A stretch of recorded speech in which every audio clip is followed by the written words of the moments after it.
1 умножить на что? На 1,38, так? Мир физики с его различными природными явлениями Адам Саутиев открывает детям 6 лет подряд. С начала этого учебного года его знания впитывают учащиеся первой школы в Вознесенском. К детям новый педагог быстро нашел подход, как и к коллегам. Коллектив очень хороший, чутко отзывчивое руководство. Я очень доволен.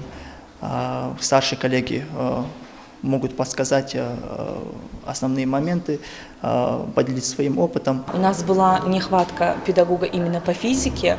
Мы выставляли на вакансию, и по программе «Земский учитель» нам поступил новый педагог, новые кадры, пополнились ряды наши. Саутиев Адам Мусаевич. Очень перспективный преподаватель. Детям очень нравится на уроках физики, объясняет доступно, грамотно. То есть несколько раз не приходится объяснять ему одну и ту же тему. Адам Саутиев – один из 7 победителей конкурса «Земский учитель» 2022 года. Федеральный проект запущен Минпросвещением России в 2020. Педагогам за работу и переезд в сельскую местность полагается выплата в размере 1 000 000 рублей, которую Адам уже получил. Признается, до последнего не верил, что станет победителем. Смотря новости, я увидел, что у нас в республике уже были победители в различные села, там Мужичи, Галашки, в этих вот районах. И я решил, если будет вакансия на направление физика, то я приму в этом участие.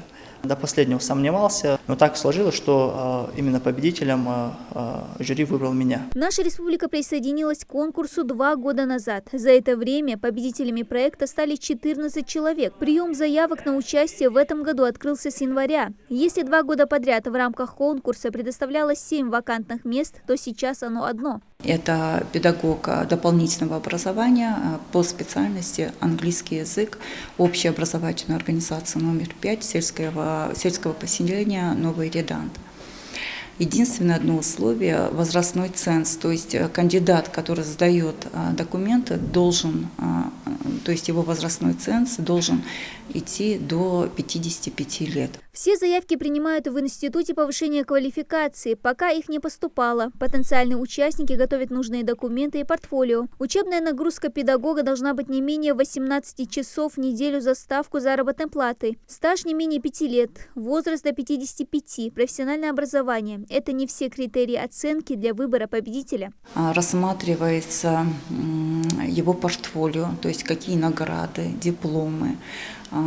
Рассматривается повышение квалификации, что он проходил, в какое время проходил и на базе чего проходил. Идут вовсю звонки, интересуются, спрашивают про перечень документации, ну и на каких условиях они принимаются, эти документы. После получения выплаты педагог выполняет ряд условий. На новое место он устраивается, выбрав из списка, утвержденного Минобррегиона. Ведомство выбирает те учебные заведения в населенных пунктах, где острая нехватка профессиональных кадров. Главное условие конкурса – учитель должен проработать на новом месте 5 лет. При несоблюдении этого пункта выплату придется вернуть в полном объеме. Новое место работы должно быть основным для учителя. Правда, педагог может параллельно преподавать и в другом учебном заведении. Адам Саутиев работает и во 2-й Малгобекской школе. Совмещает успешно. Прием заявок на конкурс продлится до 15 апреля. Так что принять участие может любой желающий. Информацию о конкурсе можно узнать через сайт Минобррегиона. Результаты объявят в мае. Дана Плива, Мухаммад Белакиев. Новости 24.